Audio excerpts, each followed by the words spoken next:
أعوذ بالله من الشيطان الرجيم. بسم الله الرحمن الرحيم.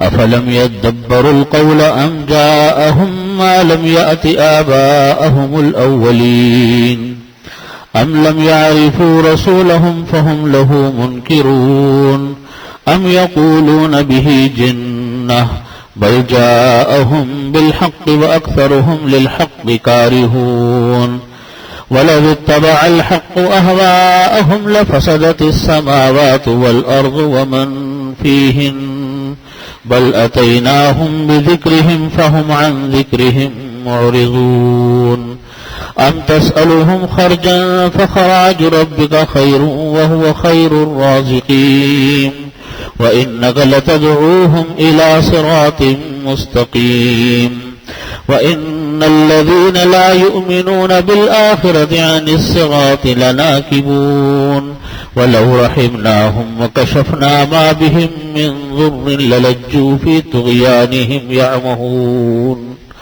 ولقد أخذناهم بالعذاب فما استكانوا لربهم وما يتضرعون حتى إذا فتحنا عليهم بابا ذا عذاب شديد إذا هم فيه مبلسون صدق الله مولانا العظيم وصدق رسوله النبي الكريم ونحن على ذلك من الشاهدين والشاكرين والحمد لله رب العالمين.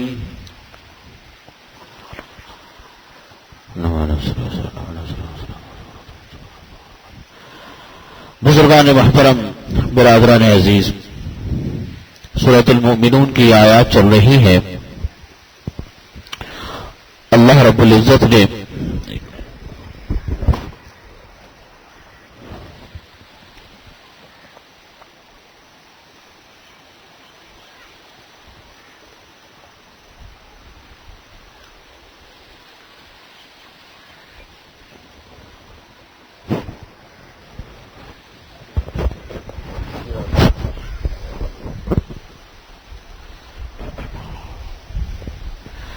اللہ رب العزت نے یہاں جو بات بیان فرمائی ان آیات میں، اس میں غیر مسلموں کا، کافروں کا جو یہ اعتراض تھا، یہ سوال تھا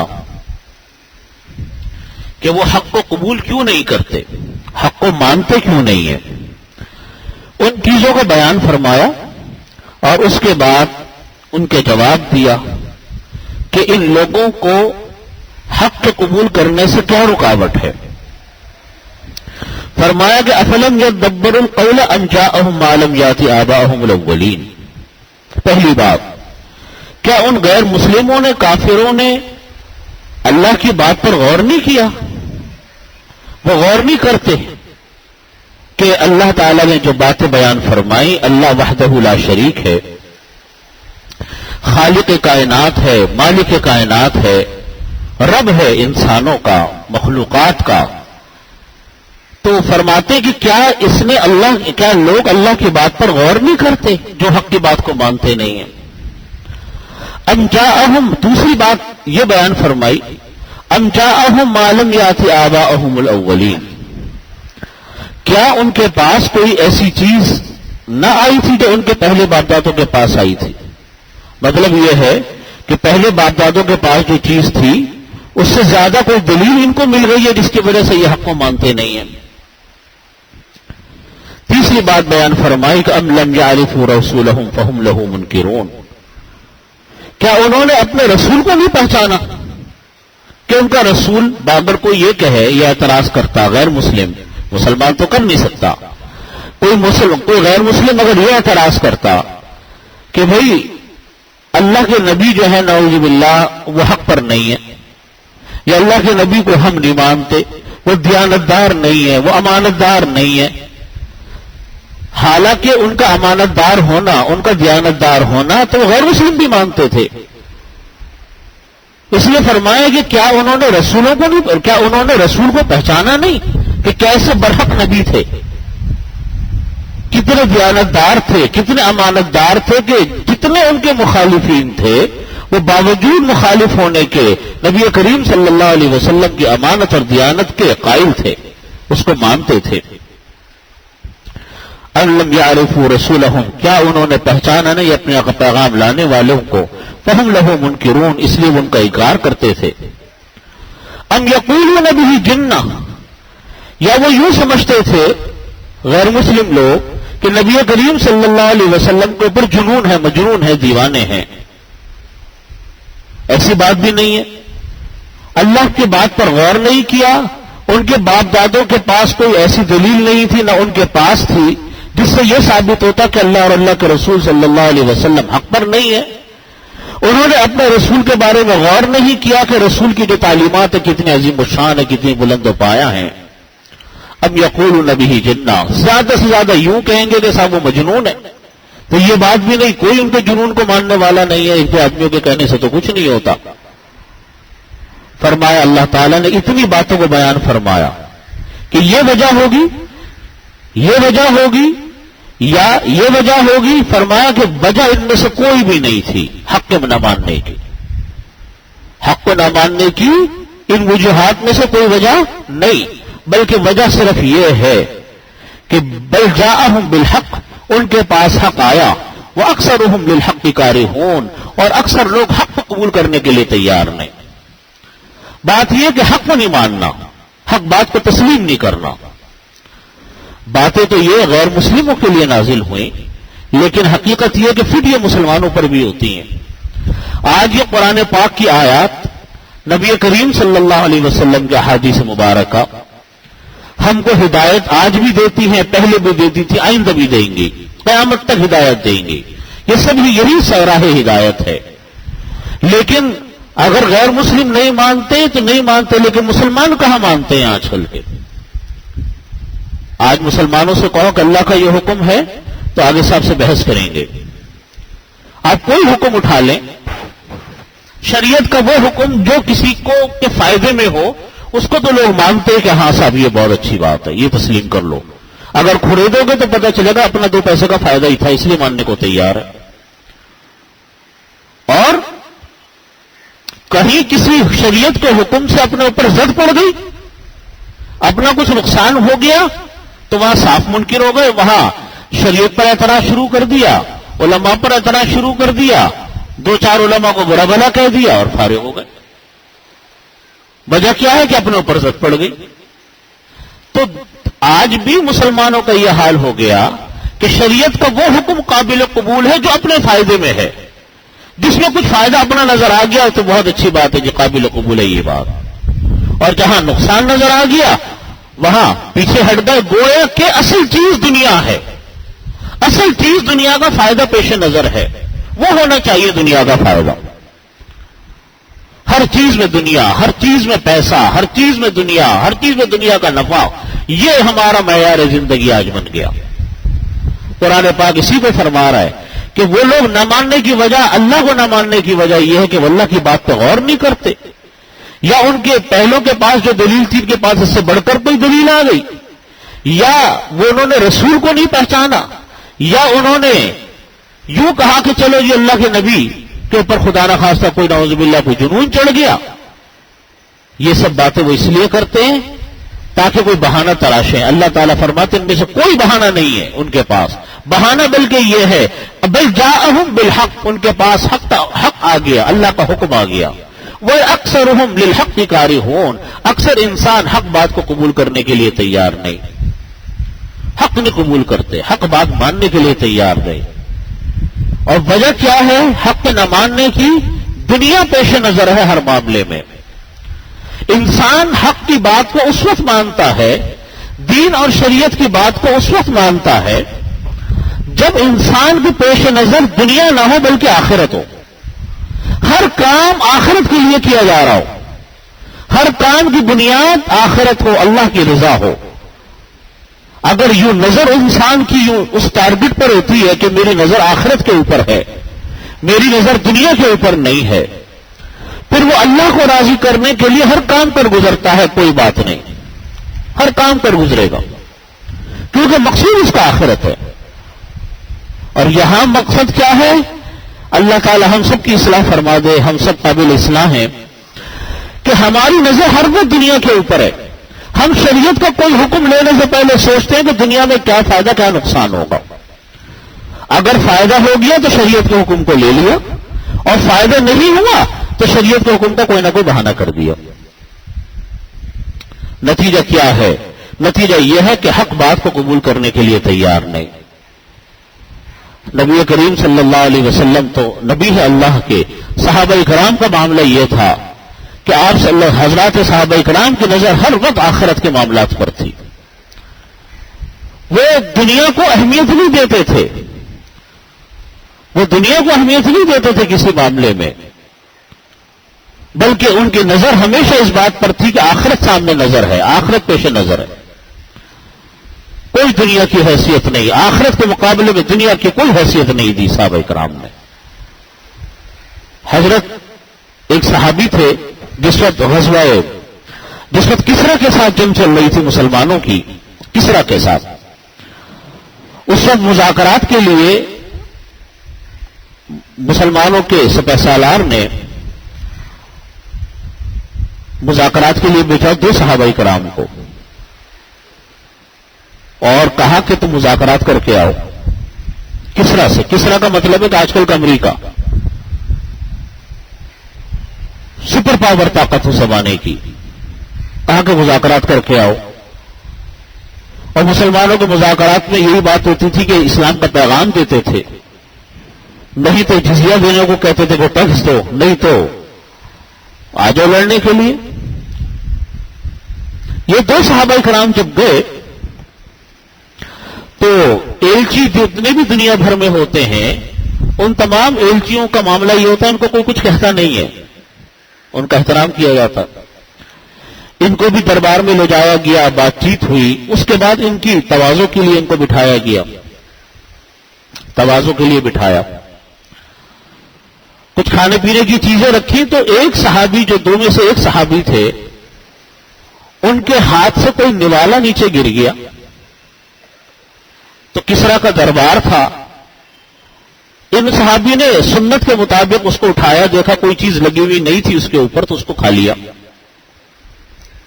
تو کسی نے ان کے ساتھیوں میں سے کسی نے ان کو ٹوکا مارا کہ بھئی دیکھو کہ کسرا کا دربار ہے، یا یہ کام مت کرو کہ نیچے سے اٹھا کر کھاؤ، یہاں پہ یہ بات بری سمجھی جاتی ہے کسرا کے دربار میں. تو ان صحابی نے فرمایا کہ انترک سنت رسول اللہ صلی اللہ علیہ وسلم لہؤلاء الحمقاء، کیا میں نبی کریم صلی اللہ علیہ وسلم کی سنت کو ان احمقوں کی وجہ سے چھوڑ دوں؟ کیا میں نبی کریم صلی اللہ علیہ وسلم کی سنت کو ان احمقوں کی وجہ سے چھوڑ دوں کہ آج کسرا کے دربار میں بیٹھے، چلو اللہ نے دے دی لیکن سنت تو سنت ہے، وہ کسرا کا دربار ہو یا کسی اور بادشاہ کا دربار. بات یہ ہے کہ وہ ہر جگہ کے اوپر قابل عظمت ہے، قابل اہمیت ہے، سنت ہے. اللہ اپنے عزت آج امت محمد علیہ صاحب الصلوۃ والسلام کے لیے اسی میں رکھی ہے کہ وہ سنت پر عمل کرے، اس کے بغیر چارہ کار نہیں، اس کے بغیر چارہ کار نہیں. آج آپ دیکھیں ہمارے مسلم حکمرانوں کو، ہمارے مسلمان سربراہوں کو، مسلمان ملکوں کے سربراہوں کو، ان کے ایلچیوں کو، آپ مجھ کو بتائیے کسی کی مودی کے زمانے میں عزت ہوتی ہے جب وہ جاتے ہیں بڑے بڑے غیر ملکی دوروں کے اوپر؟ تو یہ سننے میں آتا ہے کہ ان کے ساتھ بڑا اعزاز و اکرام کیا گیا. کیوں نہیں اعزاز و اکرام ہوتا؟ ان کی بات کیوں نہیں سنی جاتی؟ آپ دیکھیں گے کہ سارے حکمران گردن لٹکا کر جائیں گے، گردن لٹکا کے واپس آئیں گے. کیوں؟ اس لیے کہ خود اندر سے مسلمان نہیں ہے، اندر سے دل اسلام کو قبول کرنے والا نہیں ہے، اندر سے ان کو اہمیت نہیں ہے اپنے دین کی، اہمیت نہیں ہے اپنی کتاب کی، اہمیت نہیں ہے اپنی سنت کی. تو جو کوئی قوم، جو کوئی جماعت ہو، کوئی گروہ ہو، اگر وہ خود اپنی نظروں سے گرا ہوا ہے، اس کو اپنے لباس پہنتے ہوئے شرم آتی ہے، اس کے اپنے پوشاک پہنتے ہوئے اس کو شرم آتی ہے، اس کو اپنی زبان بولتے ہوئے شرم آتی ہے. تو جو کوئی قوم اپنی نظروں سے خود گر جائے اس کو دنیا کی کوئی قوم نہیں اٹھا سکتی. ہم لوگوں کا علم یہ کہ ہم لوگ اپنی نظروں سے خود گرے ہوئے ہیں، ہمیں اپنی زبان بولتے ہوئے شرم آتی ہے، ہمیں اپنے لباس پہنتے ہوئے شرم آتی ہے، ہمیں اپنا انداز اپناتے ہوئے شرم آتی ہے۔ جب ہم خود شرماتے تو دوسروں کو کیا متاثر کریں گے، کیا مرعوب کریں گے؟ تو یہ بات یہ ہے کہ فرمایا کہ 4 چیزیں یہ ہیں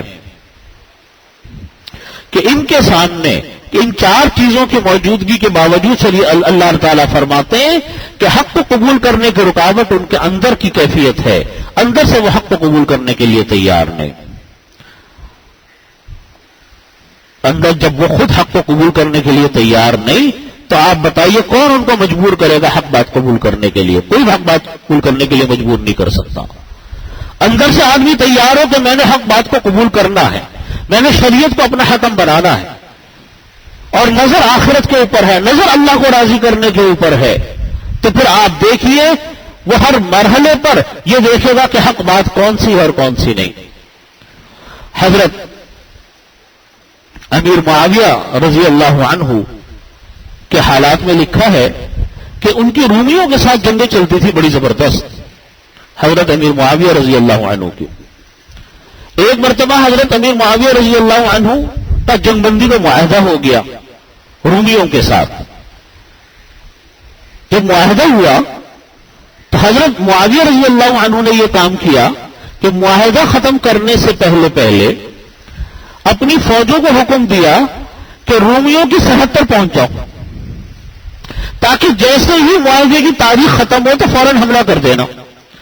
دشمن تیار ہوگا نہیں، نتیجہ یہ ہوگا کہ ہمیں بہت بڑی فتوحات ملنے کی توقع ہے۔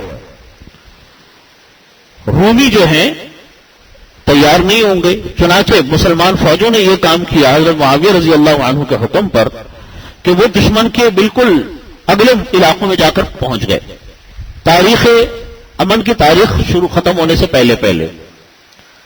جب وہ وہاں پہنچے، جیسے ہی تاریخ ختم ہوئی مسلمان فوجوں نے حملہ کیا، دشمن تیار نہیں تھا، فتوحات کی فتوحات کرتے ہوئے چلے گئے، فتوحات کی فتوحات کرتے ہوئے چلے گئے۔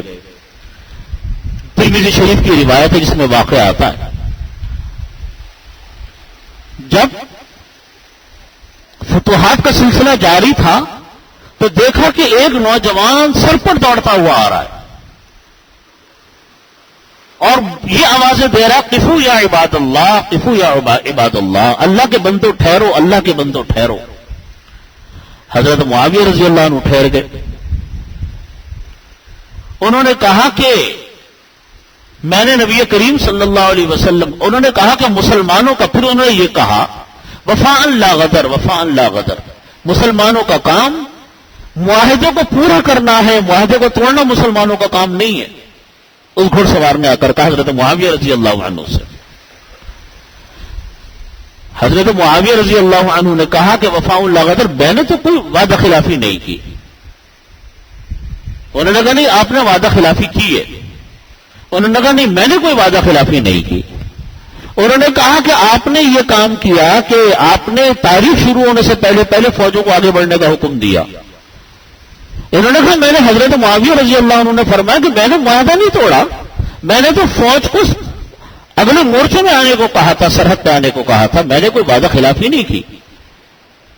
تو حضرت جو صحابی آئے تھے انہوں نے آ کر کہا کہ نہیں، میں نے نبی کریم صلی اللہ علیہ وسلم سے یہ حدیث سنی ہے کہ جو کوئی انسان کسی کے ساتھ معاہدہ کرتا ہے تو معاہدے کی تاریخ پوری ہونے سے پہلے اس کے لیے کوئی اقدام کرنا درست نہیں ہے۔ تو آپ نے یہ معاہدے کی تاریخ شروع ہونے سے پہلے یہ اقدام کیا، لہذا یہ حدیث کے خلاف کیا۔ حضرت معاویہ رضی اللہ عنہ نے یہ حدیث سنی، اپنی فوجوں کو حکم دیا سارا علاقہ خالی کر دو، جتنا فتح کیا سب علاقہ چھوڑ دو، ہمیں یہ علاقہ نہیں رکھنا۔ سارا علاقہ چھوڑ کر واپس آ گئے۔ اب کہنے کو یہ بات بڑی چھوٹی سی نظر آتی ہے، لیکن آج دنیا ایک ایک انچ کے اوپر جانے دے رہے ہیں، لڑ رہے ہیں، مر رہے ہیں پوری دنیا کے لوگ۔ یہ کام وہی کر سکتا ہے جس انسان کی نظر کس کے اوپر ہے؟ آخرت کے اوپر ہے، جو لڑ اس لیے رہا ہے کہ مجھ کو اللہ کو راضی کرنا ہے، مجھ کو دنیا کے اندر جاہ طلبی نہیں کرنی۔ تو یہ مطلب ہے کہ وَأَكْثَرُهُمْ لِلْحَقِّ كَارِهُونَ، بہت سارے لوگ وہ ہیں جو حق کو قبول کرنے کے لیے تیار نہیں۔ حق کو ماننے کے لیے تیار نہیں. آج یہ آیات میں جیسا عرض کر رہا ہوں کہ آیات ہیں تو غیر مسلموں کے لیے، لیکن پوری طرح فٹ آتی ہے آج مسلمانوں پر کہ حق بات آتی ہے مسلمانوں کے سامنے لیکن وہ حق بات کو قبول نہیں کرتے. ان کے سامنے قرآن کا حکم بیان کیا جاتا ہے، وہ قرآن کے حکم کو نہیں مانتے، طرح طرح کی تعویلیں کرتے ہیں. ان کے سامنے حدیث کا حکم بیان کیا جاتا ہے، طرح طرح کی تعویلیں کرتے ہیں، حق بات قبول نہیں کرتے. وجہ کیا ہے کہ حق کی اہمیت نہیں. ہر چیز میں دنیا غالب ہے. جب انسان کے اوپر دنیا غالب ہوتی ہے پھر انسان حق بات کو قبول کرتا نہیں ہے. فرمایا اللہ رب العزت نے وَلَوِ اتَّبَعَ الْحَقُّ أَهْوَاءَهُمْ لَفَسَدَتِ السَّمَاوَاتُ وَالْأَرْضُ وَمَنْ فِيهِنَّ. اگر اللہ تعالی لوگوں کی خواہشات پر چلنے لگے، جو لوگ چاہتے ہیں کہ بھئی جیسا لوگ چاہا ایسا چلو، حکم نافذ ہو گیا، لَفَسَدَتِ السَّمَاوَاتُ وَالْأَرْضُ، تو زمین و آسمان میں فساد برپا ہو جاتا. بل أَتَيْنَاهُمْ بِذِكْرِهِمْ فَهُمْ عَنْ ذِكْرِهِمْ مُعْرِضُونَ. اللہ تعالیٰ فرماتے ہیں کہ کوئی بات نہیں، ہم نے تو ان کو نصیحت پہنچائی ہے، ہم نے تو لوگوں کو کیا پہنچائی ہے؟ نصیحت پہنچائی ہے. فَهُمْ عَنْ ذِكْرِهِمْ مُعْرِضُونَ. وہ اپنے فائدے کی نصیحت سے اعراض کرنے والے ہیں، اپنے فائدے کی نصیحت سے منہ پھیرنے والے ہیں. جتنے شریعت کے احکامات ہیں وقتی طور پر شریعت کا حکم ماننے میں تو انسان کو بعض اوقات تکلیف پیش آتی ہے. کسی کو تکلیف آتی ہے، جو انسان اپنا دنیا کا فائدہ چھوڑ رہا ہے اس کو تو تکلیف ہے، لیکن اللہ تعالیٰ فرماتے کہ اس میں فائدہ ہے، اس میں بہتری ہے، اس میں بھلائی ہے. یہی معاملہ آج بھی اگر آپ دیکھیے، بے شمار انسان آج شریعت کے حکموں کو نہیں مانتے، وقتی طور پر ان کو نقصان نظر آتا ہے اور وہ شریعت کے حکم کو اٹھا کر رد کر دیتے ہیں. لیکن حقیقت یہ ہے کہ بعد میں یہ بات پتہ چلتی ہے کہ اگر وہ شریعت کا حکم مانتے، شریعت کے حکم کو تسلیم کرتے تو ان کے لیے اس کے اندر فائدہ تھا، نقصان نہیں تھا. میں چھوٹی سی مثال آپ کو دیتا ہوں کہ آج کل ہر گھر میں جھگڑا ہے. آپ دیکھیے ہر خاندان میں کوئی نہ کوئی جھگڑا آپ کو نظر آئے. کسی کے گھر میں کوئی جھگڑا ہے، کسی خاندان میں کوئی جھگڑا ہے، کسی میں کوئی جھگڑا ہے، کہیں کاروباری جھگڑے تو کہیں خاندانی جھگڑے. ان سب باتوں کے پیچھے آپ کو نظر آئے گا کہ اللہ کا کوئی نہ کوئی حکم چھوڑا گیا ہے. ہر جھگڑے کے پیچھے کوئی نہ کوئی وجہ یہ ہوگی، یا تو خاندان کے اندر میراث تقسیم نہیں ہوتی، اس کی وجہ سے جھگڑے ہوتے ہیں. ایک بھائی نے، بڑے چند بھائیوں نے مل کر سارے باپ کی جائیدادوں کو ہڑپ کر لیا، سارے بہن بھائی محروم رہ گئے، وہ جھگڑے، اس پر جھگڑا. کاروبار کے اندر جائز منافع تقسیم نہیں کیا گیا، ناجائز طریقے سے کاروبار کیا گیا، منافع تقسیم نہیں ہوا، اس پر جھگڑا ہے. جھگڑا اس بات کے اوپر ہے کہ خاندانی چپڑیشیں ہیں، اس نے اس کو یہ کہہ دیا، اس نے اس کو یہ کہہ دیا، اس نے یہ کر دیا، اس نے وہ کر دیا، اس کے اوپر جھگڑا. یہ میں چھوٹی سی مثال آپ کے سامنے عرض کر رہا ہوں. اگر کسی منصف کے پاس بیٹھیں، اگر کسی قاضی کے پاس بیٹھیں، کسی مفتی کے پاس بیٹھیں، اپنے حالات بتائیں تو پتہ چلے گا کہ جی غلطی کی بنیاد فلانی چیز ہے. غلطی کی بنیاد یا تو مال کی تقسیم صحیح نہیں، میراث کی تقسیم صحیح نہیں، کاروبار کے اندر منافع داری صحیح نہیں، یا خاندانی جھگڑوں کے اندر کوئی ایسی ناجائز چیز شامل تھی جو نہیں ہونی چاہیے تھی. آپ جب اس کو بنیاد بنا کر ان کو کہیں گے، آپ دیکھیے گا کہ اکثر حضرات اس کو مانتے نہیں. مانیں گے تو عمل نہیں کرتے. کیوں نہیں عمل کرتے؟ اس لیے نہیں عمل کرتے کہ عمل کرنے سے جب انسانوں کو نقصان ہو رہا ہے، وہ اس کو چھوڑنے کے لیے تیار نہیں. اس کے نتیجے میں جو خرابیاں پھیل رہی ہیں خاندان میں کہ ایک بھائی دوسرے بھائی کا دشمن، ایک کی اولاد دوسرے کی اولاد کی دشمن، ایک دوسرے کے گھر جانے کے لیے تیار نہیں، سگے رشتے دار ایک دوسرے کی شکلیں دیکھنے کے لیے تیار نہیں. یہ کتنے بڑے بڑے نقصان ہیں انسان کے. یہ سارے نقصانات اس بنیاد پر ہیں کہ شریعت کا کوئی حکم چھٹا ہوا ہوتا. اس لیے ہمیشہ یہ بات یاد رکھیے گا کہ سنت کے بغیر چارہ نہیں ہے، شریعت کے بغیر چارہ نہیں ہے. وقتی طور پر آدمی لاکھ برا بھلا کہہ لے کسی کو کہ مولویوں نے یہ کر دیا، علماء نے یہ کر دیا، انہوں نے یہ کر دیا، یہ سب کہنے کی باتیں ہیں. آپ اگر کسی کی مان کر چلیں، آپ کسی کو بڑا بنا کر چلیں، آپ دیکھیے گھر کے اندر اللہ تعالیٰ کتنا سکون عطا فرماتے ہیں. وقتی طور پر تو انسان کو محسوس ہوتا ہے کہ میں اپنا کچھ حق چھوڑ رہا ہوں، لیکن اس کے نتیجے میں جو فائدے ہیں وہ فائدے بہت اعلیٰ اور عرفان ہیں. اس لیے اللہ تعالیٰ فرماتے ہیں کہ اگر اللہ تعالیٰ ان کی خواہشات کو سب کو مان لے تو زمین و آسمان میں فساد برپا ہو جائے. اللہ تعالیٰ فرماتے ہیں کہ ہم نے ان کو جو نصیحت دی ہے وہ نصیحت اس لیے دی کہ ان کے فائدے کے اندر یہ نصیحت ہے. فائدہ ان کے نصیحت ماننے میں ہے. اسی طرح فائدہ شریعت کو ماننے میں ہے. شریعت کے احکامات کو نہ ماننے میں فائدہ نہیں ہے. بعض فائدے نظر آتے ہیں لیکن حقیقت میں فائدے نہیں ہوتے. جیسے سود ہے, وقتی طور پر فائدہ نظر آ رہا ہے. رشوت ہے, وقتی طور پر فائدہ نظر آ رہا ہے کہ بھئی بہت بڑی رقم رشوت کے ہاتھ لگ جائے گی. کوئی اور حرام کی ایسی ڈیل ہے, ناجائز ڈیل ہے, اس میں وقتی طور پر فائدہ نظر آ رہا ہے کہ فائدہ ہے, حقیقت میں یہ فائدہ نہیں ہوتا. اس کو فرماتے ہیں کہ یہ فائدہ نظر آتا ہے. ہر نظر آنے والی چیز صحیح نہیں ہوتی, ہر نظر آنے والی چیز موجود نہیں ہوتی. چاند ہے, پانی میں نظر آتا ہے لیکن چاند پانی میں ہوتا نہیں ہے. ان حرام چیزوں کے نتیجے میں جو فائدے نظر آتے ہیں ان کی مثال چاند جیسی ہے کہ جیسے چاند پانی میں نظر آتا ہے, اس میں فائدہ نظر ہوتا نہیں ہے. آپ دیکھ لیجیے حرام مال میں کبھی فائدہ نہیں ہوگا. وقتی طور پر ضرور ریل پیل ہوگی لیکن اس کے بعد جو اس کے گناہ دنیا کے اندر اس کے جو وبال آتے ہیں وہ اتنے بڑے ہوتے ہیں کہ انسان ان سے نمٹ نہیں سکتا. رشوت خوری ہے, چوری ہے, ڈکیتی ہے, سود ہے اور جوا ہے, جتنے بھی حرام ذریعہ آمدنی ہے سب اسی کے اندر شامل ہے. فرمایا کہ ام تسألهم خرجا فخراج ربک خیر وهو خیر الرازقین. فرماتے اللہ تعالیٰ فرماتے نبی کریم صلی اللہ علیہ وسلم سے کہ شاید وہ آپ کی بات اس لیے نہ مانتے کہ آپ ان سے کچھ پیسے مانگ رہے ہیں. اللہ تعالیٰ فرماتے کہ آپ تو ان سے کوئی پیسے نہیں مانگ رہے. فخراج ربک خیر, اللہ تعالیٰ جو کچھ دیتا ہے آپ کو اپنی طرف سے وہ خیر الرازقین, وہ بہتر ہے اور وہ بہترین رزق دینے والا ہے. ان تسألهم خرجا, کہ آپ ان سے کوئی پیسے مانگتے ہو. فخراج ربک خیر, اللہ تعالیٰ فرماتے کہ تمہارا رب جو آپ کو دیتا ہے وہ ان کے دینے سے بہت بہتر ہے. وہ خیر الرازقین, اللہ تعالیٰ بہترین رزق دینے والا ہے. وَإِنَّكَ لَتَدْعُوهُمْ إِلَىٰ صِرَاطٍ مُسْتَقِيمٍ. اللہ تعالیٰ فرماتے نبی کریم صلی اللہ علیہ وسلم سے کہ آپ تو ان کو اس لیے دعوت دیتے ہیں دین کی طرف کہ تاکہ وہ سیدھے راستے کی طرف آ جائیں. آپ تو ان کو سیدھا راستہ بتلاتے ہیں. وَإِنَّ الَّذِينَ لَا يُؤْمِنُونَ بِالْآخِرَةِ عَنِ الصِّرَاطِ لَنَاكِبُونَ. جو لوگ آخرت پر ایمان نہیں رکھتے, جو لوگ آخرت کو قبول نہیں کرتے, عَنِ الصِّرَاطِ لَنَاكِبُونَ, اور سیدھے راستے سے وہ مڑتے ہیں اور ہٹتے ہیں, تو فرمایا کہ بے شک جو لوگ ایمان نہیں لاتے آخرت کے اوپر, عَنِ الصِّرَاطِ لَنَاكِبُونَ, وہ سیدھے راستے سے ہٹ گئے. جو انسان آخرت پر یقین نہیں رکھتا, جس انسان کا اعتماد آخرت کے اوپر نہیں ہے, وہ گویا کہ سیدھے راستے سے ہٹ گیا. انسان کو سیدھا کرنے والی چیز آخرت ہے.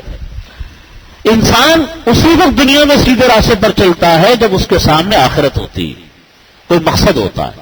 مسلمان سیدھے راستے پر اسی لیے چلتا ہے کہ اس کے سامنے آخرت ہوتی, اور اگر نظروں سے آخرت ہٹ جائے تو پھر یاد رکھیے اس انسان کے سیدھا ہونے کا کوئی ذریعہ نہیں, وہ انسان پھر اپنی خواہشات پر عمل کرتا. ہمارے حضرت ڈاکٹر جلیل صاحب عارفی رحمۃ اللہ علیہ یہ واقعہ سنایا کرتے تھے. فرماتے تھے کہ دیکھو بعض اوقات بات یہ فرما رہے تھے, مضمون یہ بیان فرما رہے تھے کہ بعض اوقات انسان اتنے گناہ کرتا ہے اور پھر اپنے گناہ کے اوپر معافی نہیں مانگتا, اللہ تعالیٰ سے مغفرت نہیں طلب کرتا, کہ ایک وقت آتا ہے کہ انسانوں کے دلوں پر اللہ تعالیٰ مہر لگا دیتے ہیں, وہ حق بات کو قبول نہیں کر پاتے, مہر لگ جاتی ہے. جیسے کوئی انسان حرام کھا رہا ہے, شروع میں دل اس کا ہوتا ہوگا, کوئی رشوت خور ہے, کوئی ناجائز طریقہ آمدنی ہے اس کا, شروع میں دل نے ملامت کیا ہوگا, لیکن جب کھا کے وہ عادی ہو گیا, توبہ کرتا نہیں تو مہر لگ گئی, اس کا احساس بھی نہیں ہوتا کہ میں نے حرام کیا. ہر ناجائز کام کے ساتھ ایسے ہی ہوتا. تو فرمانے لگے کہ میرے ایک جاننے والے تھے, ہمارے حضرت ڈاکٹر جلیل صاحب عارفی رحمۃ اللہ علیہ, فرماتے ہیں نہ نماز نہ روزہ نہ کوئی اور ایسی بات. تو فرماتے کئی دفعہ ہم نے سمجھانے کی بھی کوشش کی تو سننے کے لیے تیار نہیں ہوئے. حضرت ہمارا رحمۃ اللہ علیہ فرماتے کہ ایک مرتبہ مجھے پتا چلا کہ میرے وہ جو جاننے والے ہیں بہت سخت بیمار ہیں اور غالباً ان کا آخری وقت آ گیا. تو فرماتے مجھے پھر خواہش ہوئی کہ میں ان کے پاس جاؤں, ان کو آخری وقت میں کچھ تلقین کر دوں, شاید وہ توبہ استغفار کرنے. اور معافی مانگ لے اپنے گناہوں کی. تو فرماتے میں گیا, میں نے ان کو جا کر کہا کہ دیکھیں بھائی آپ کی طبیعت اتنی خراب ہے, ڈاکٹروں نے آپ کو جواب دے دیا اور اب ایسا لگتا ہے کہ یہ وقت آخری ہے, تو آپ اللہ تعالیٰ سے استغفار کریں, توبہ کریں, جو وقت آپ کا باقی رہ گیا. اللہ تعالیٰ توبہ قبول کرنے والے, شاید اللہ تعالیٰ آپ کی توبہ کو قبول فرما لے. کہنے لگے معاف کیجیے گا ڈاکٹر صاحب, اگر آپ کو یہی باتیں کرنی ہیں تو آپ یہ باتیں مت کریں, یہاں سے چلے جائیں, اگر کوئی اور بات کرنی ہے تو آپ میرے سے کر لیں. تو آخری وقت جب انسان کا آتا ہے اس وقت بھی انسان حق بات کو قبول کرنے کے لیے تیار نہیں ہے. یہ اس کو آپ کیا کہو گے کہ کیا لگ گئی ہے دل کے اوپر؟ یہ مہر لگ گئی, یہ مہر لگ گئی. جب انسان کو دنیا میں اللہ نے صحت دی, وقت دیا, مہلت دی, موقع دیا کہ تم سنبھل جاؤ, تمہارے پاس اللہ کی کتاب موجود, اللہ کے رسول کی احادیث موجود, تمہارے پاس اللہ کے بھیجے ہوئے مفتی موجود. مفتی اور علماء بھی تو ان العلماء ورثۃ الانبیاء, علماء بھی تو انبیاء کے ورثاء ہوتے ہیں. تو فرماتے ہیں کہ ان کی بات کو تم مانو, ان سے مشورہ لو, لیکن جب یہ کام بھی تم کرنے کے لیے تیار نہیں ہو تو اس کا مطلب یہ ہے کہ دنیا کا سارا وقت تم نے ضائع کر دیا, اپنی مرضی چلائی, اللہ کو نہ مانا, اللہ کے رسول کی نہ مانی, اپنی مرضی چلائی. جب اپنی مرضی چلائی تو پھر اب دلوں پر جب حق کے قبول کرنے سے مہر لگ گئی. اسی لیے فرماتے ہیں کہ جب انسان کوئی گناہ کرتا ہے, کوئی معصیت کرتا ہے, تو دلوں کے اوپر ایک سیاہ رنگ کا دھبا لگ جاتا ہے. دوسرا گناہ کیا, دوسرا دھبا لگ گیا, تیسرا گناہ کیا, تیسرا دھبا لگ گیا. اب وہ گناہ ہوتے چلے گئے, دھبے لگتے چلے گئے, دل سیاہ ہو گیا. دنیا میں بھی آپ دیکھو, جب ایک چیز بالکل کالی پڑ جائے, اس کی صفائی نہ ہو, صفائی ہوئی نہیں کسی چیز کی, کالک پہ کالک لگ رہی ہے, آپ اس کو دھونے بیٹھو گے پھر صاف نہیں ہوتی. وہ ہم دیکھتے نہیں دنیا میں, ہر چیز کا معاملہ یہی ہے. یہ فرش ہے, آپ اس کو صاف نہ کرو, یہ ایسا کالا ہو جائے گا کہ جناب یہ صاف ہی نہیں ہوگا. یہی حال دل کا بھی ہے, دل کا بھی صفائی ہوتی ہے. رمضان کا مہینہ آتا ہے, توبہ استغفار انسان کرتا ہے, نیک اعمال کرتا ہے, دل صاف ہو جاتا ہے. سارے وقتوں میں طرح طرح کے مواقع آتے ہیں, استغفار ہوتے رہتے ہیں, دل دھلتا رہتا ہے. لیکن ایک انسان ہے کہ وہ تو کہتا ہے کہ مجھ سے تو آپ دنیا کی بات کرو, مجھ سے کہاں مولویوں کی بات کرنے بیٹھ گئے, آخرت کی باتیں کہاں کرنے بیٹھ گئے, مجھ سے تو 2 پیسے کی بات کرو, میں تو بات کرنے کے لیے تیار ہی نہیں ہوں. تو آپ اندازہ کرو دلوں پہ کیسی مہر لگے گی.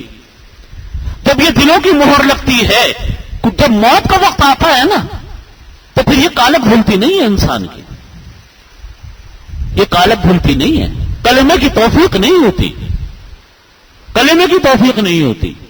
ہمارے علماء کرام نے طرح طرح کے ایسے واقعات لکھے ہیں. یہ جو دعا سکھلائی نا نبی کریم صلی اللہ علیہ وسلم نے کہ اللہ تعالیٰ ایمان کامل پر خاتمہ عطا فرما, اور یہ دعا بہت کثرت کے ساتھ ماننی چاہیے کہ اللہ تعالیٰ ہم سب کو ایمان کامل پر خاتمہ نصیب فرما. پتہ نہیں آخر وقت میں انسان کے ساتھ کیا حالات پیش آ جائے, کیا ہو جائے, کچھ نہیں پتا. اچھے لوگ, بڑے ٹھیک ٹھاک لوگ مرتد ہو جاتے ہیں, مرنے سے پہلے مرتد ہو جاتے ہیں. 1-2 صحابہ کرام کے بارے میں آتا ہے کہ ان کے منہ سے ایسے کلمات نکل گئے اور ان کے دل میں ایسے خیالات پیدا ہو گئے کہ وہ مرتد ہو گئے. صحابہ کرام بھی ہو گئے, عام انسان بھی ہو جاتا ہے. اور یہ لکھا ہے کتابوں میں کہ جب انسان کے اوپر نزع کا عالم ہوتا ہے, موت کا وقت آ رہا ہوتا ہے, تو بسا اوقات بعض لوگوں کے پاس بہکانے کو شیطان آ جاتا ہے, بہکانے کے لیے شیطان آ جاتا ہے. جب شیطان آتا ہے تو پھر جس کو اللہ نے بچا لیا وہ بچ گیا, جو بہک گیا سو بہک گیا. امام راضی رحمۃ اللہ علیہ کے حالات میں لکھا ہے کہ جب ان کی نزع کا وقت آیا تو شیطان آ گیا. اور امام بھی کتنے بڑے, امام راضی جن کی تصانیف عربی تفاسیر, حدیث کے اوپر کلام اور کیا ساری دنیا میں مشہور, کوئی معمولی آدمی کے پاس نہیں آیا. شیطان کو بھی اللہ نے علم بہت بڑا دیا تھا, شیطان کے اندر اطاعت نہیں تھی, شیطان کے پاس علم بہت تھا. تو میرا علم تو کچھ نہیں ہوتا, اصل چیز اطاعت ہوتی. جب آیا تو شیطان نے آ کر کہا کہ آپ بتائیے خدا کو کس طرح مانتے ہیں؟ انہوں نے کہا میں خدا کو ایک مانتا ہوں۔ اس نے کہا کیوں مانتے ہیں، کوئی دلیل دیجیے۔ امام راضی رحمۃ اللہ علیہ کے پاس سے دلیلوں کے انبار، انہوں نے ایک دلیل دی، شیطان نے اس کو بھی رد کر دیا۔ اس نے دوسری دلیل دی، شیطان نے اس کو بھی رد کر دیا۔ یہاں تک کہ 99 دلیلیں دی امام راضی رحمۃ اللہ علیہ نے، شیطان نے اس کو بھی رد کر دیا۔ اب یہ پریشان ہوئے کہ یا اللہ یہ آخری وقت ہے، یہ کہیں اس موقع پر گڑبڑ نہ ہو جائے۔ تو اللہ تعالیٰ اپنے نیک بندوں کے اوپر رحم فرماتے ہیں۔ ان کے شیخ تھے شیخ نجم الدین کبریٰ رحمۃ اللہ علیہ۔ اللہ تعالیٰ نے ان کی صورت، اپنے شیخ کی صورت ان کے سامنے کر دی موت کے وقت۔ شیخ نجم الدین رحمۃ اللہ کبریٰ رحمۃ اللہ علیہ سے وضو فرما رہے تھے۔ اللہ تعالیٰ نے ان کے دل میں ڈالا کہ تمہارے جو مرید ہے امام راضی رحمۃ اللہ علیہ، اس کے اوپر نزع کے وقت میں یہ مشکل پیش آ گئی کہ شیطان پہنچ گیا اس کے پاس بہکانے کے لیے۔ انہوں نے ان کو کشف و کرامات تو بزرگوں کے ہوتے ہیں، برحق ہیں، اور ہر بزرگ کے ساتھ، بعض بزرگوں کے ساتھ پیش آتے ہیں۔ تو شیخ نجم الدین کبریٰ رحمۃ اللہ علیہ نے وضو کرتے ہوئے جب ان کے اوپر یہ الہام ہوا کہ اس طریقے سے یہ سوالات ہو رہے ہیں اور وہ جواب نہیں دے پا رہے، تو انہوں نے کہا کہ اپنے زور سے کہا شیخ نجم الدین کبریٰ رحمۃ اللہ علیہ نے کہ اس کو کہہ دو کہ میں خدا کو بے دلیل مانتا ہوں، اس کو کہہ دو کہ میں خدا کو بے دلیل مانتا ہوں۔ امام راضی رحمۃ اللہ نے فرمایا کہ میں خدا کو بے دلیل مانتا ہوں۔ تو شیطان بھاگ گیا، وہ بھاگا ادھر ان کی روح نکل گئی، اللہ نے ایمان بچا لی۔ تو یہ بات ہوتی ہے کہ جب انسان کا رابطہ کسی اللہ والے سے ہوتا ہے تو وہ رابطہ بیکار نہیں جاتا۔ اور انسان کو کبھی اپنے اوپر گھمنڈ نہیں کرنا چاہیے، غرور نہیں کرنا چاہیے کہ میں بہت نیک ہوں اور میں بہت یہ ہوں اور میں بہت وہ ہوں۔ ہر وقت ڈرنا چاہیے اس بات سے کہ کہیں میرا انجام برا نہ ہو جائے، کہ میرا انجام خراب نہ ہو جائے۔ اس لیے دعا ہمیشہ یہ کرنی چاہیے کہ یا اللہ اصل چیز دیکھیے ایمان ہے، اصل چیز تمام اعمال کی بنیاد ایمان ہے۔ ایمان ہے تو سب کچھ ہے، ایمان نہیں ہے تو کچھ نہیں۔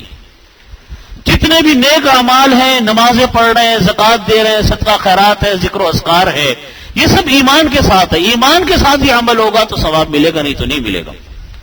خدا نخواستہ ایمان متزلزل ہو جائے، آخری وقتوں میں ایمان چلا جائے۔ میرے سامنے ایک مثالیں نہیں، پتہ نہیں کتنی مثالیں ہیں ایسے لوگوں کی۔ ایک عالم دین ہے اور ایک عالم نہیں ہے، اور دونوں باہر رہنے والے، مغربی ممالک میں رہنے والے۔ ان میں سے ایک آدمی ایسا ہے کہ اچھا خاصا آدمی تھا، دیندار آدمی، نمازی پرہیزگار آدمی۔ پتہ نہیں کیا آفت ہوئی کہ غیر مسلم ہو گیا، پتہ نہیں کیا ہوا اس کے ساتھ۔ اب پتہ چلا ان کے بارے میں کہ سب کچھ چھوڑ چھاڑ دیا۔ ایک اور آدمی ہے، عالم ہے، وہ بھی مغربی ممالک میں رہتے ہیں۔ اس نے شادی شدہ آدمی تھا، بال بچوں والا آدمی تھا۔ اس نے وہاں کسی مقامی لڑکی سے شادی کر لی۔ اب اس کا کچھ نہیں پتا کہ کیا صورتحال ہے، سنا بہت ہی برے حالات سے دوچار ہے۔ تو یہ برا وقت انسان پر دیکھو آ جاتا ہے۔ یہ اس کے پیچھے کیا عناصر ہوتے ہیں اللہ بہتر جانتا ہے، لیکن ہمیشہ استغفار کرتے رہنا چاہیے، اپنے گناہوں کی معافی کرتے رہنا چاہیے۔ یہ بعض گناہوں کے یہ اثرات انسان کے اوپر پڑتے ہیں کہ انسان حق ساتھ دو بیٹھتا ہے۔ گناہوں کو بہت دنوں تک پالنا، گناہوں کی عادت دلوں میں ڈالنا، اس کے اوپر ڈرنا نہیں کہ ہاں سب کوئی بات نہیں، میں نے گناہ کر لیا کوئی بات نہیں۔ ارے بھائی یہ گناہ بعض اوقات اژدہا نہ بن جائے۔ یہ گناہ دیکھو، ایک کاروباری آدمی ہوتا ہے، کاروباری آدمی کو اگر کہیں نقصان ہو جائے تو وہ کامیاب کاروباری انسان وہ ہے جو اس بات کی فکر میں لگ جائے کہ نقصان تو ہوا لیکن کیوں ہوا، اس کا سدباب ہونا چاہیے، ان وجوہات کو ختم ہونا چاہیے۔ اگر وہ اس کی فکر نہیں کرے گا تو اگلا نقصان ہوگا، پھر بھی بے فکر رہے گا تو کاروبار تباہ ہو جائے گا۔ اسی طرح ایک مومن ہے، مومن کی تجارت کیا ہے؟ اور تو کوئی تجارت نہیں ہے، یہی اس کا اعمال ہے، اس کی جو جس کا عمل ہے۔ اگر گناہ ہو جائے تو وہ اپنا جائزہ لے، اللہ سے معافی مانگے کہ یا اللہ آئندہ نہیں کروں گا، توبہ استغفار کرے، پھر لگ جائے۔ لیکن ایک انسان نے توبہ ہی نہیں کی، ایک انسان نے رجوع اللہ ہی نہیں کیا، ایک انسان نے اللہ سے مغفرت نہیں مانگی، وہ گناہ بڑھتے بڑھتے یہاں تک پہنچ گیا کہ دلوں کا زنگ بن گیا، اب وہ صاف نہیں ہوتا۔ تو کہیں ایسا نہ ہو کہ موت کے وقت کے اندر وہ گناہ انسان کے گلے لگ جائے، گلے پڑ جائے۔ اللہ سے پناہ مانگنی چاہیے۔ اسی کو فرماتے ہیں وَإِنَّ الَّذِينَ لَا يُؤْمِنُونَ بِالْآخِرَةِ، جو لوگ آخرت پر ایمان نہیں رکھتے، عَنِ الصِّرَاطِ لَنَاكِبُونَ، وہ لوگ سیدھے راستے سے ہٹ گئے، سیدھے راستے سے بھٹک گئے۔ وَلَوْ رَحِمْنَاهُمْ وَكَشَفْنَا مَا بِهِم مِّن ضُرٍّ لَلَجُّوا فِي طُغْيَانِهِمْ يَعْمَهُونَ، اگر فرماتے اللہ تعالیٰ کہ ہم ان کے اوپر رحمت فرما دیں، وَكَشَفْنَا مَا بِهِم مِّن ضُرٍّ، اور ہٹا دیں ان کے اوپر سے جو تکلیف ان کو پہنچی ہے، لَلَجُّوا فِي طُغْيَانِهِمْ يَعْمَهُونَ، تو وہ برابر اپنی شرارتوں میں لگے رہیں گے اور بہکتے رہیں گے۔ اللہ تعالیٰ بعض لوگوں کے اوپر سے تکلیفوں کو ہٹا دیتے ہیں، ان کو معاف، ویسے ان کے اوپر سے تکلیفوں کو ختم کر دیتے ہیں، تو وہ سمجھتے ہیں کہ چلو جی اللہ تعالیٰ ہم سے بہت خوش ہے، وہ اپنی اور زیادہ اس کے اندر لگے رہتے ہیں، شرارتوں میں لگے رہتے ہیں۔ حالانکہ جو کوئی نافرمان انسان کو اگر اللہ کی طرف سے کوئی نعمت زیادہ مل جائے تو سمجھ لیجئے کہ یہ اللہ کو اس کی طرف سے ڈھیل مل گئی، یہ ڈھیل ہوتی ہے، استدراج اس کو کہتے ہیں۔ جیسے فرعون تھا، فرعون کتنی نافرمانیاں کرتا تھا، اللہ کی طرف سے دولت کی ریل پیل ہو رہی ہے۔ قارون تھا، کتنا بڑا نافرمان تھا، اللہ کی طرف سے دولت کی ریل پیل ہو رہی ہے۔ آج بھی موجودہ زمانے میں آپ دیکھیے بہت سارے بڑے بڑے نافرمان لوگ ہیں، قاتل ہیں، دہشت گرد ہیں، چور ہیں، ڈاکو ہیں، ان کو دنیا کی ریل پیل ہو رہی ہے۔ یہ اللہ کی طرف سے ڈھیل ہے کہ چلو مزے اڑا لو۔ جس دن اللہ نے ان کی رسی کو کھینچا اس دن پتہ چل جائے گا کیا معاملہ ہوا۔ وَلَقَدْ أَخَذْنَاهُمْ بِالْعَذَابِ فَمَا اسْتَكَانُوا لِرَبِّهِمْ وَمَا يَتَضَرَّعُونَ، اللہ تعالیٰ فرماتے ہیں کہ وَلَقَدْ أَخَذْنَاهُمْ بِالْعَذَابِ، ہم نے ان کو پکڑا تھا عذاب میں، فَمَا اسْتَكَانُوا، پھر انہوں نے اللہ کے سامنے عاجزی انکساری نہیں کی، فَمَا اسْتَكَانُوا لِرَبِّهِمْ وَمَا يَتَضَرَّعُونَ، پھر انہوں نے اپنے رب کے سامنے عاجزی بھی نہیں کی، گڑ گڑائے بھی نہیں، یعنی جیسے نافرمان پہلے تھے ایسے نافرمان آج بھی ہیں۔ یہ ان نافرمانوں کا بیان ہے جو اللہ کے سامنے جھکتے ہی نہیں، ورنہ اللہ کے نیک بندے ہوتے ہیں، ان کے اوپر جب کوئی آزمائش آتی ہے تو وہ اللہ تعالیٰ کے سامنے جھکتے ہیں، اللہ کے سامنے معافی مانگتے ہیں، گڑ گڑاتے ہیں، اللہ تعالیٰ ان کے اوپر سے اس مصیبت کو ہٹا دیتے ہیں۔ اللہ تعالیٰ فرماتے ہیں کہ بعض لوگ اتنے سرکش ہوتے ہیں، ایسے نافرمان ہوتے ہیں کہ ان کے اوپر جب اللہ کا عذاب آتا ہے تو وہ اپنے رب کے سامنے نہ عاجزی کرتے ہیں نہ گڑ گڑاتے ہیں۔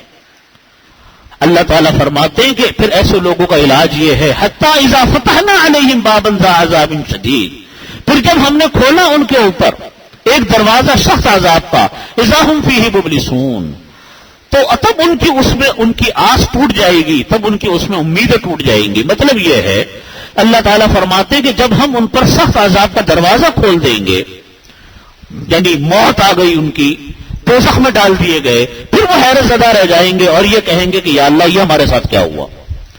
تو دیکھو اللہ کی طرف سے آزمائشیں چھوٹی چھوٹی آتی ہیں، انسان کے اوپر یہ آزمائشیں اس لیے آتی ہیں چھوٹی چھوٹی، انسان کو جھنجھوڑنے کے لیے کہ دیکھو غلطی کی تھی، گناہ ہو گئے، یہ ایک واقعہ پیش آ گیا، اللہ سے معافی مانگ لو، پھر بھی وہ انسان نہیں سمجھا، دوسرا ایک واقعہ پیش آتا ہے کہ اب معافی مانگ لو، پھر بھی وہ معافی نہیں مانگتا، پھر اللہ تعالیٰ فرماتے وہ بھی نہیں ہوتا تو پھر بڑا عذاب ان کے اوپر ہم نازل کرتے ہیں۔ یہ پچھلی قوموں کے ساتھ یہی ہوا، شروع میں تھوڑے تھوڑے ان کے اوپر وارننگ ان کو ملی، چھوٹے چھوٹے واقعات ان کے ساتھ پیش آئے، نہ وہ اللہ کے سامنے جھکے، نہ اللہ کے سامنے گریہ زاری کی، اللہ نے پھر ان کے اوپر ایسا بڑا عذاب نازل کر دیا، ایسی سخت پکڑ میں ان کو ڈال دیا کہ سارا نشہ ان کا ہرن ہو کے رہ گیا۔ تو بھائی جب بھی کبھی کوئی واقعہ پیش آتا ہے انسان کے ساتھ، فوراً اللہ کے سامنے توبہ استغفار کرنا چاہیے، اللہ کو راضی کرو۔ سینہ چوڑا کرنا، سینہ سوری کرنا اللہ کو پسند نہیں۔ اللہ تعالیٰ فرماتے ہیں الکبریاء ردائی، بڑائی میری چادر ہے، کوئی انسان بڑائی کا دعویٰ نہیں کر سکتا، کوئی بڑا بن کر مت دکھائے، بڑا بن کر دکھائے گا پھر اللہ کی پکڑ میں آئے گا۔ اللہ تعالیٰ نے بڑے بڑے فرعونوں کو سیدھا کر دیا، بڑے بڑے فرعونوں کو، بڑے بڑے قارونوں کو، بڑے بڑے حامان کو اللہ نے عبرت کا نمونہ بنا دیا۔ تو عام انسان کیا چیز ہے، وہ کس بات کے اوپر اکڑ رہا ہے؟ تو کوئی بات پیش آئے استغفار کرے، توبہ کرے، اللہ تعالیٰ سے معافی مانگے، کہیں ایسا نہ ہو کہ بڑا عذاب سر کے اوپر مسلط ہو جائے۔ اللہ رب العزت ہمیں سب کو اس پر عمل کی توفیق عطا فرمائے۔ وآخر دعوانا الحمدللہ رب العالمین۔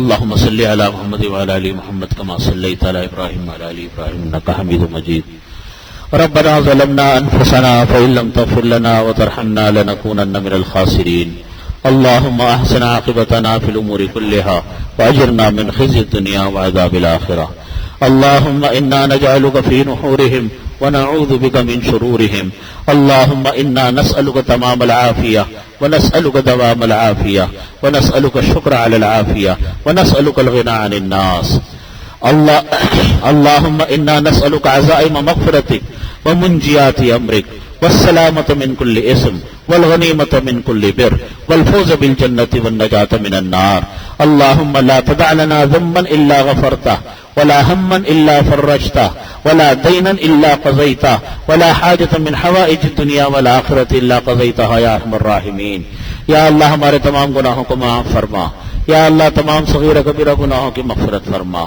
یا اللہ ہر طرح کی عافیت نصیب فرما یا اللہ ہمارے کاموں میں برکت عطا فرما سہولت پیدا فرما ہم سب کو ایمان کامل پر خاتمہ نصیب فرما عذاب قبر سے محفوظ فرما عذاب جہنم سے محفوظ فرما اپنے غضب سے یا اللہ محفوظ فرما اپنی ناراضگی سے یا اللہ محفوظ فرما یا اللہ ہم سب کو رضا کامل عطا فرما یا اللہ اپنا خاص رضا عطا فرما اپنی رحمت خاص عطا فرما اپنا فضل خاص عطا فرما ہر قسم کی پریشانیوں سے تکلیفوں سے آزمائشوں سے ہم سب کی حفاظت فرما ربنا تقبل منا انك انت السميع العليم وتب علينا انك انت التواب الرحيم اللهم صل على محمد